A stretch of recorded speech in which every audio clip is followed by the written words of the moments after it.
पहिलो पत्रुस पहिलो अध्याय। येशू ख्रिस्टको प्रेरित पत्रुसबाट पोन्टस, गलातिया, कपाडोकिया, एसिया र बेथनियाभरि निर्वासित भई छरपष्ट भएकाहरूलाई येशू ख्रिस्टको आज्ञा पालन र उहाँका रगतको छिटकाइको निम्ति पवित्र आत्माद्वारा शुद्ध भई परमेश्वर पिताद्वारा उहाँको पूर्व ज्ञान अनुसार चुनिएकाहरूलाई अनुग्रह र शान्ति प्रशस्त हुँदै जाओस्। जीवित आशाको निम्ति परमेश्वरको प्रशंसा। परमेश्वर र हाम्रा प्रभु येशू ख्रिस्टका पिता धन्यका हुनुहुन्छ। उहाँको महान कृपाले मृतकबाट येशू ख्रिस्टको पुनरुत्थानद्वारा एउटा जीवित आशाको निम्ति हामी नयाँ गरी जन्मेका छौँ। स्वर्गमा तिमीहरूका निम्ति साँची राखेको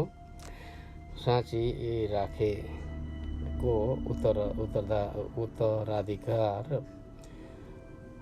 अविनाशी, अविशुद्ध र नओइलने किसिमका छन्। आखिर समयमा प्रकट हुन आँटेका मुक्तिको निम्ति तिमीहरू विश्वासद्वारा परमेश्वरको शक्तिबाट सुरक्षित राखिएका छौ। तिमीहरू यसैमा रमाउँछौ। यद्यपि अहिले थोरै समयको निम्ति तिमीहरूको विभिन्न किसिमका कष्ट भोग्नु पर्दछ। आगोबाट खारिने तर नष्ट भएर जाने सुनभन्दा पनि तिमीहरूको विश्वास मूल्यवान छ। तिमीहरूको यो विश्वास साँचो प्रमाणित होस् र येशू ख्रिस्ट प्रकट हुनुहुँदा प्रशंसा, महिमा र आदरको योग्य बनोस्। तिमीहरूले नदेखे तापनि उहाँलाई प्रेम गर्छौ। उहाँलाई तिमीहरू अहिले देख्दैनौ तापनि उहाँमाथि विश्वास गर्छौ र अवर्णनीय र गौरवमय आनन्दमा रमाउँछौ। तिमीहरूका विश्वासको प्रतिफलस्वरूप तिमीहरूले आफ्ना आत्माको मुक्ति पाउँछौ। तिमीहरूका निम्ति हुन आउने अनुग्रहको विषयमा अगमवाणी बोल्ने अगमवक्ताहरूले यही मुक्तिको खोजी र तलास गरेका थिए।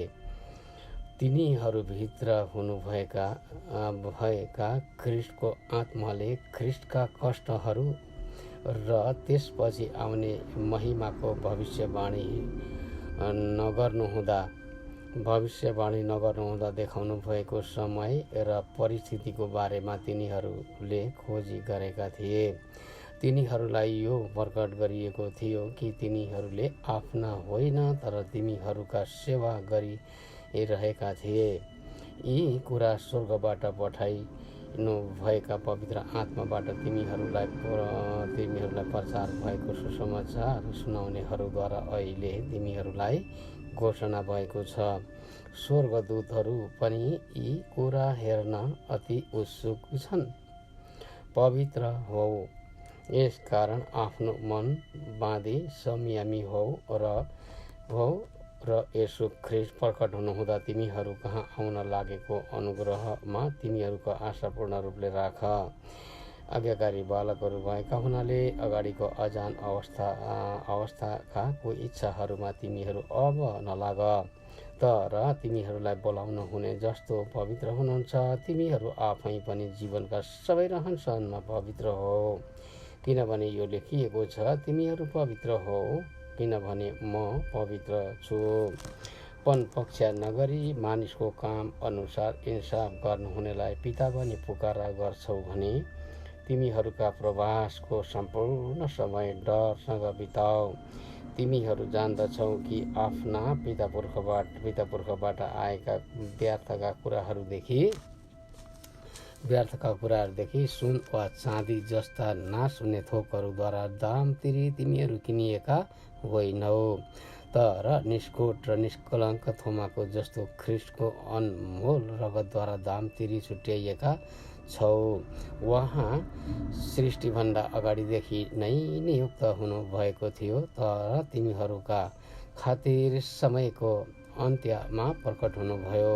उहाँद्वारा परमेश्वरमाथि तिमीहरूको भरोसा छ, जसले ख्रिस्टलाई मृतकबाट जीवित पारेर महिमा दिनुभयो ताकि तिमीहरूको विश्वास र आशा परमेश्वरमा रहोस्। अब सत्यको पालनद्वारा तिमीहरूले आफैलाई शुद्ध पारेका हुनाले आफ्ना दाजुभाइलाई निष्कपट प्रेम गर र हृदयबाट नै एउटाले अर्कोलाई गहिरो प्रेम गर। परमेश्वरको जीवित र नित्य रहने वचनद्वारा विनाशी होइन तर अविनाशी वीर्यबाट तिमीहरू नयाँ गरी जन्मेका छौ, किनकि सबै प्राणी घाँस जस्तै हुन् र तिनका सबै गौरव घाँसका फूल जस्ता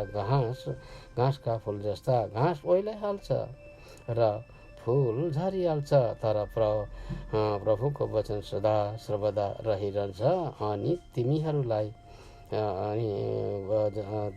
तिमीहरूलाई प्रचार गरिएको सुसमाचारको वचन यही हो।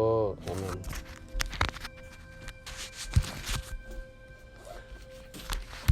पहिलो पत्र 2 अध्याय। ईर्ष्या र सबै निन्दाहरूलाई त्याग, नयाँ जन्मेका बालकहरू जस्तै शुद्ध आत्मिक दूधको तृष्णा गर र त्यसबाट तिमीहरू आफ्नो मुक्तिमा बढ्दै जान सक्नेछौ, किनकि प्रभु कृपालु हुनुहुन्छ भन्ने कुराको स्वाद तिमीहरूले पाएका छौ। उहाँ कहाँ जाओ जो जीवित पत्थर हुनुहुन्छ, मानिसहरूबाट इन्कार हुनुभएको तर परमेश्वरको दृष्टिमा उहाँ चुनिनु भएको र बहुमूल्य हुनुहुन्छ। तिमीहरू पनि यसो ख्रिस्टद्वारा परमेश्वरको दृष्टिमा ग्रहण योग्य आत्मिक बलिदान चढाउने पवित्र पुजाहारी गिरीको निम्ति जीवित पत्थरहरू झैँ आत्मिक घर बन्दै जाओ, किनभने धर्मशास्त्रमा भनिएको छ, हेर सियोनमा एउटा छानिएको र बहुमूल्य कुनै ढुङ्गो म बसाल्छु र जसले उहाँमाथि विश्वास गर्छ त्यो शर्ममा पर्ने छैन। यसकारण तिमीहरू जसले विश्वास गर्छौ तिमीहरूका निम्ति त उहाँ बहुमूल्य हुनुहुन्छ, तर विश्वास नगर्नेहरूका निम्ति चाहिँ जुन ढुङ्गालाई भवन निर्माण गर्नेहरूले रद्द गरे त्यही चाहिँ कुनाको शिर ढुङ्गो बन्यो। एउटा ढुङ्गो जसले मानिसहरूलाई ठेस खान लगाउँछ, एउटा चट्टान जसले तिनीहरूलाई लोट्न लगाउँछ, किनकि तिनीहरू वचन उल्लङ्घन गर्छन् र लोट्छन्। तिनीहरूका निम्ति यस्तै हुन तोकिएको थियो। तर तिमीहरू त चुनिएका वंश, राजकीय पुजाहारीगिरी, पवित्र जाति, परमेश्वरका निजी प्रजा हौ। उहाँले तिमीहरूलाई अन्धकारदेखि उहाँको उदयको ज्योतिमा ल्याउनु भयो, ताकि तिमीहरू उहाँका आश्चर्यपूर्ण कर्महरूको घोषणा गर्न सक। एकपल्ट तिमीहरू प्रजा थिएनौ तर अब तिमीहरू परमेश्वरका प्रजा भएका छौ। एकपल्ट तिमीहरूले कृपा पाएका थिएनौ तर अब तिमीहरूले कृपा पाएका छौ। प्रिय हो, म तिमीहरूलाई आग्रहपूर्वक बिन्ती गर्दछु कि विदेशी र प्रवासीहरू हौ भनी जानेर तिमीहरूका आत्माको विरुद्धमा लडाईँ गर्ने शारीरिक अभिलाषाहरूबाट अलग रहो। अन्य जातिहरूका बीचमा तिमीहरूको चाल चलन असल होस्। कसैले तिमीहरूलाई कुकर्मी भनी तिमीहरूका विरुद्धमा बोले तापनि तिनीहरूले तिमीहरूका असल कामहरू देखुन् र आगमनको दिनमा तिनीहरूले परमेश्वरको महिमा गरून्। शासकहरू र मालिकहरूको अधीनमा प्रभुको खातिर मानिसको हरेक शासनको अधीनमा बस, चाहे त्यो सर्वोच्च राजाको होस् अथवा हाकिमहरूको होस्, जो दुष्ट काम गर्नेहरूलाई दण्ड दिन र असल काम गर्नेहरूलाई प्रशंसा गर्न उहाँद्वारा खटाइएका हुन्छन्। किनकि परमेश्वरको इच्छा यही छ कि असल गरेर नै तिमीहरूले मूर्ख मानिसहरूको अनज्ञतालाई चुप गराउनु पर्छ। स्वतन्त्र मानिसहरू झैँ जीवन बिताओ, स्वतन्त्रतालाई कुकर्म गर्ने बहाना नबनाओ, तर परमेश्वरका दासहरू झैँ भएर चल। सबै मानिसहरूलाई आदर गर, भाइ बन्धुलाई प्रेम गर, परमेश्वरसँग डराओ, राजाको आदर गर। कमारा हो, सम्पूर्ण आदरपूर्वक आफ्ना मालिकहरूका अधीनमा बस। तिमीहरूमाथि दयालु र भला हुनेहरूका अधीनमा मात्र होइन, तर निर्दयीहरूका अधीनमा पनि। परमेश्वरलाई सम्झेर कुनै मानिसले अन्यायपूर्ण कष्ट सहन्छ भने त्यो परमेश्वरमा प्रशंसनीय छ, किनभने तिमीहरूले खराब काम गरेर कुटाइ खाँदा धैर्यसँग सहयौ भने यसमा ठुलो कुरो के छ र? तर तिमीहरूले असल गरेर पनि दुःख भोग्नु पर्दा धैर्यसँग सहन्छौ भने यो परमेश्वरमा ग्रहण योग्य हुन्छ, किनकि यसैको निम्ति तिमीहरू बोलाइएका हौ। ख्रीष्टले पनि तिमीहरूका निम्ति कष्ट भोग्नुभयो अनि तिमीहरूका लागि एउटा उदाहरण छोडी जानुभयो र तिमीहरू उहाँकै पाइलामा हिँड्नुपर्छ। उहाँले कुनै पाप गर्नु भएन र उहाँको मुखमा कुनै छलको कुरा पाइएन। तिनीहरूले उहाँलाई अपमान गर्दा उहाँले साट फेर्नु भएन, दुःख भोग्नु हुँदा उहाँले धम्की दिनु भएन, तर उचित न्याय गर्नुहुने माथि उहाँले भरोसा राख्नुभयो। हामी पापका लेखी मरेर धार्मिकताको लेखी जिउँ भनी उहाँले क्रुसमा आफ्नै शरीरमा हाम्रा पाप बोक्नुभयो। उहाँकै चोटहरूद्वारा तिमीहरू निको भयो, किनभने तिमीहरू भेडाहरू झैँ बरालिरहेका थियौ, तर अब तिमीहरूका आत्माको घोटालो र संरक्षक कहाँ फर्किआएका छौ। आमेन।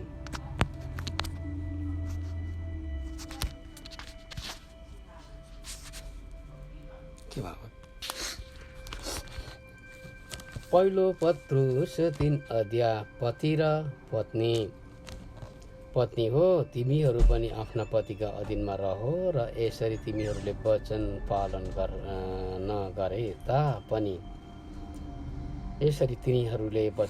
नगरे तापनि आफ्ना पत्नीहरूको आचरणले गर्दा शब्द बिना पनि तिनीहरूका मनको परिवर्तन हुन सक्छ। तिमीहरूका जीवनको शुद्धता र श्रद्धा देख्दा तिनीहरूको परिवर्तन हुनेछ। केशको श्रृङ्गार, सुनको गहनापात र दामी वस्त्र तिमीहरूको बाहिरी श्रृङ्गार बेटार नहोस्। तिमीहरूका भित्री हृदयलाई भलो र शान्त आत्माको अविनाशी रत्नले सजाओ, जो परमेश्वरको दृष्टिमा साह्रै मूल्यवान हुन्छ।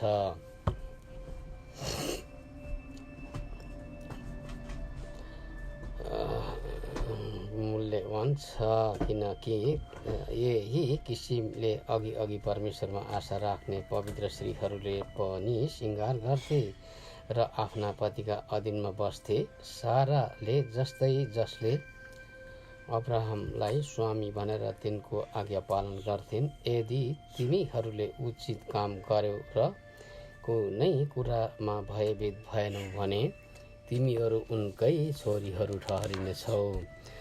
पति हो, त्यस्तै गरी आफ्ना पत्नीसँग विचारशील भएर बस र स्त्रीलाई अबोला ठानी आदर गर्ने गर, किनकि तिमीहरू जीवनका अनुग्रहका साझे हकदार हौ। यस हेतुले कि तिमीहरूका प्रार्थनामा बाधा नपरोस्। असल काम गर्दा आउने कष्ट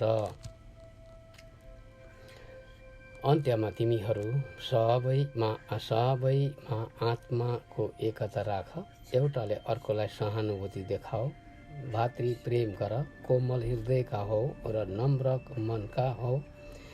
खराबीको बदला खराबी नगर्ने अथवा अपमानको बदला अपमान नगर्ने, बरु त्यसको सट्टामा आशिष दिने हो, किनकि यसैको निम्ति तिमीहरू बोलाइएका छौ। कि तिमीहरूले आशिष प्राप्त गर्न सक, किनकि जसले जीवनलाई प्रेम गर्छ र असल दिनहरू देख्ने इच्छा गर्दछ त्यसले आफ्नो जिब्रोलाई खराबीबाट र आफ्ना ओठलाई छली कुरा बोल्नबाट अलग राखोस्। त्यो खराबीबाट फर्कोस् र असल गरोस्। त्यसले शान्तिको खोजी गरोस् र त्यसको पछि लागोस्, किनकि परमेश्वरको नजर धर्मात्माहरूमाथि रहन्छ र उहाँका कान तिनीहरूका प्रार्थनातिर खुल्ला रहन्छ। तर परमप्रभुको मुहार खराबी गर्नेहरूका विरुद्धमा हुन्छ। यदि तिमीहरू भलाइको निम्ति उत्साहित छौ भने तिमीहरूको हानि गर्ने को हुन्छ र? तर धार्मिकताको खातिर दुःख भोग्नै परे तापनि तिमीहरू धन्यका हौ। तिनीहरूका धम्कीको डर नमान र भयभीत नहो, तर ख्रिस्टलाई प्रभु भनेर हाम्रो हृदयमा उहाँको श्रद्धा गर। तिमीहरूमा भएका आशाको विषयमा कसैले सोधपुछ गरे त्यसको जवाफ दिन सधैँ तत्पर बस, तर त्यो काम नम्रता र श्रद्धा साथ गर। तिमीहरूका विवेक शुद्ध राख, ताकि तिमीहरूको विरोधमा बोल्ने र ख्रिस्टमा तिमीहरूका चालचलनको निन्दा गर्नेहरू लज्जित हौन्। यदि परमेश्वरको यस्तै इच्छा छ भने खराबी गरेर दुःख भोग्नु भन्दा त भलाइ गरेर दुःख भोग्नु नै असल हो, किनभने हामीलाई परमेश्वर कहाँ ल्याउन ख्रिस्ट पनि पापहरूका निम्ति सदाको लागि एकचोटि मर्नुभयो। उहाँ शरीरमा मारिनुभयो, धर्मी जन अधर्मीहरूका निम्ति, तर आत्माद्वारा जीवित पारिनुभयो। यसै आत्मामा उहाँ जानुभयो र कैदमा परेका आत्माहरूलाई पनि प्रचार गर्नुभयो। ती आत्माहरूले प्राचीन कालमा आज्ञा पालन गरेनन्। जब नोआको समयमा जहाज बनाउँदा परमेश्वरले धैर्य धारण गरी पर्खिरहनु भएको थियो। त्यस जहाजमा थोरै अर्थात् 8 जना मात्र पानीद्वारा बचाइए। यही पानी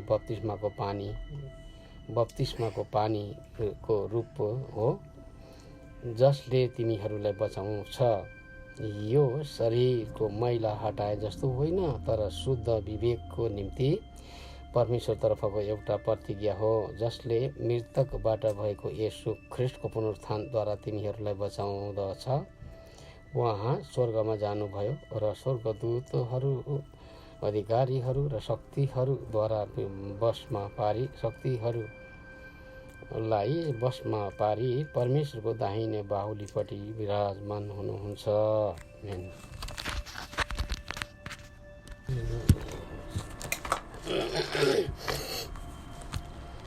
परमेश्वरको निम्ति जिउनु। जसरी ख्रिस्टले शरीरमा दुःख भोग्नुभयो, त्यसरी नै तिमीहरूले पनि त्यही किसिमको विचार धारण गर, किनभने जसले शरीरमा दुःख भोगेको छ त्यसले पाप गर्न छोडेको हुन्छ। यसरी त्यसले आफ्नो जीवनको रहल समय फेरि मानिसको इच्छामा होइन, तर परमेश्वरको इच्छामा बिताउँछ। बितेका दिनमा अन्य जातिहरूले गरे झैँ तिमीहरूले व्यभिचार, कुवासना, मदपान, मजमजा, विकटपन र घृणित मूर्तिहरूमा प्रशस्त समय बितायो। तिनीहरूसँग भ्रष्टताको बाटोमा नहिँडेका देखेर तिनीहरू छक्क पर्छन् र तिनीहरूको बदख्वाइ गर्छन्। तर जीवित र मृतकहरूबाट न्याय गर्न तत्पर हुनेलाई तिनीहरूले लेखा दिनुपर्नेछ। यसै कारण मृतकहरूलाई पनि सुसमाचार सुनाइयो, ताकि तिनीहरूले मानिसहरू जस्तै शरीरमा इन्साफ पाए तापनि आत्मामा तिनीहरू परमेश्वर जस्तै जिउन्। सबै कुराको अन्त्य नजिकै आएको छ। यसकारण आफ्ना प्रार्थनाको निम्ति शुद्ध मनको र सचेत भइरहो। सबैभन्दा बढी एक अर्काप्रति तिमीहरूको प्रेम अटल रहोस्, किनकि प्रेमले नै असंख्य पापहरू ढाक्दछ। बिना गनगन एउटाले अर्कोको अतिथि सत्कार गर।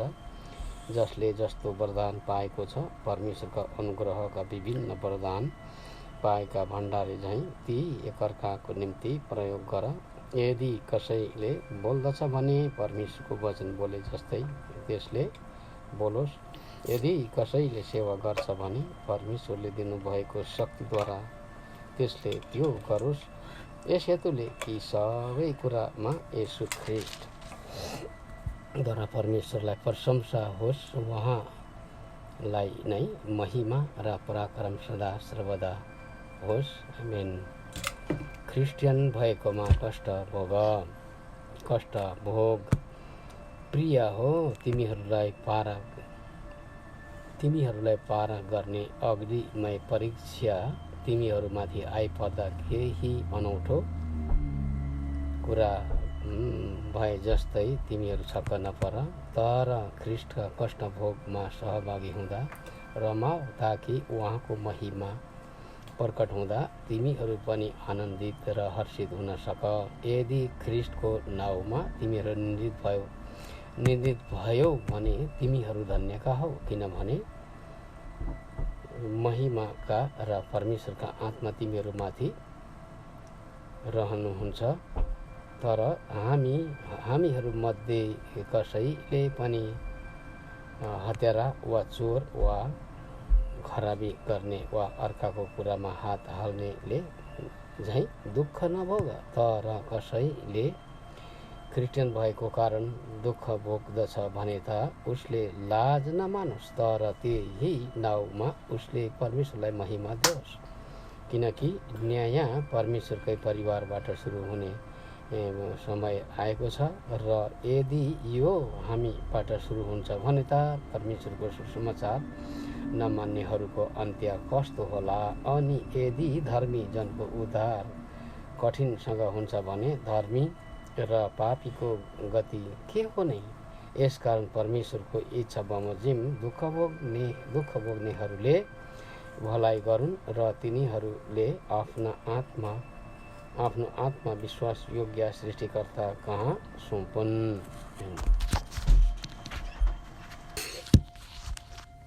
एल्डरहरू र जवानहरूलाई ख्रीष्टका कष्टको साक्षी र प्रकट हुने महिमाको सहभागी भएको नाताले र एक सङ्गी एल्डरको हैसियतले तिमीहरू मध्येका एल्डरहरूलाई म आग्रह गर्दछु, तिमीहरूको देखरेखमा राखिएको परमेश्वरका बगालको हेरचाह गर। करले होइन तर स्वेच्छाले, धनको लोभले होइन तर साथ तिमीहरूको जिम्मामा रहेकाहरूमाथि अधिकार जमाएर होइन तर बगालको निम्ति उदाहरण भएर।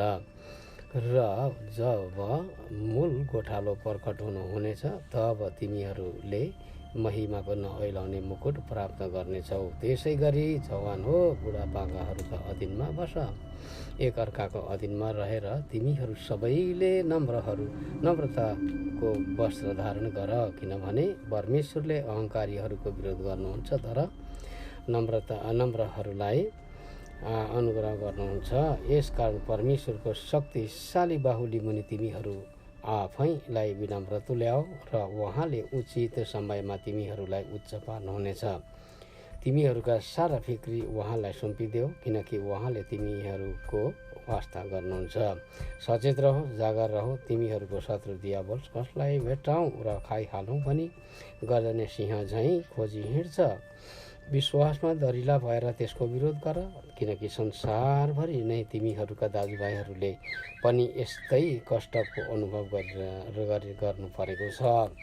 सबै अनुग्रहका परमेश्वरले ख्रीष्टमा आफ्नो अनन्त महिमाको निम्ति तिमीहरूलाई बोलाउनु भएको छ। तिमीहरूले केही बेर कष्ट भोगेपछि उहाँले नै तिमीहरूलाई फेरि नयाँ पार्नुहुनेछ, स्थिर गर्नुहुने र शक्तिशाली पार्नुहुने छ। उहाँलाई नै पराक्रम र शक्ति सदा सर्वदा भइरहोस्। आमेन। अन्तिम अभिवादन। विश्वासयोग्य भई सिलासलाई यो छोटो पत्र लेखाइरहेछु। अर्ती दिँदै म यो घोषणा गरिरहेछु कि परमेश्वरको साँचो अनुग्रह यही हो, यसमा तिमीहरू दृढ भई खडा हो। बेबिलोनमा भएकी तिमीहरू जस्तै चुनिएकीले र मेरो छोरो मर्कुसले पनि तिमीहरूलाई अभिवादन पठाएका छन्। एउटाले अर्कोलाई प्रेमको चुम्बनले अभिवादन गर। ख्रिस्टमा भएका तिमीहरू सबैलाई शान्ति।